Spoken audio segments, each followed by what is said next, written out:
আমি ঝরঝরে একদম সুজির পোলাও করে দেখাচ্ছি নিরামিষ। দেখুন তবে রেসিপি।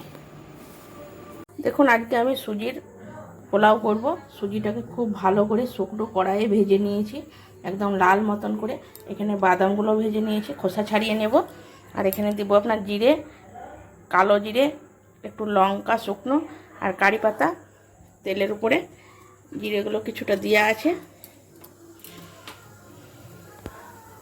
এগুলো সব দিয়ে দেবো আমি।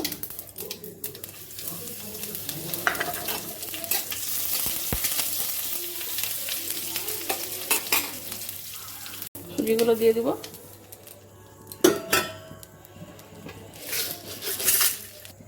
হালকা করে জল দেবো আর নাড়বো।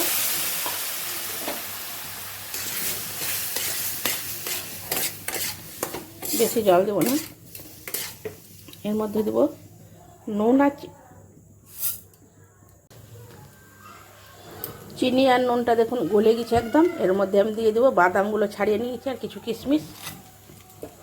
আর অল্প অল্প করে জল দিয়ে আর নাড়তে হবে।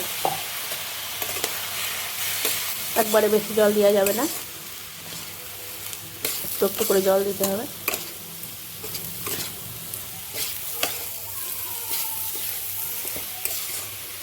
কালারের জন্য একটু ফুড কালার অ্যাড করেছি, সামান্য একটু।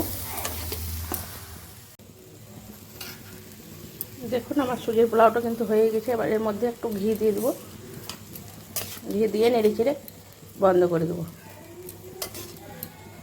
আমার সুজির পোলাওটা দেখুন হয়ে গেছে একদম। দেখুন ঝরঝরে হয়েছে, একদম ঝরঝরে। কিন্তু এটা খেতে খুব সুন্দর। আমাদের বাঙালিদের তো 12 মাস 30 কাল উপোস কাপাস লেগেই থাকে। নিরামিষ সুজির এটা পোলাওটা খেতে খুব সুন্দর লাগে। একবার দেখবেন করে খেয়ে ঘরে।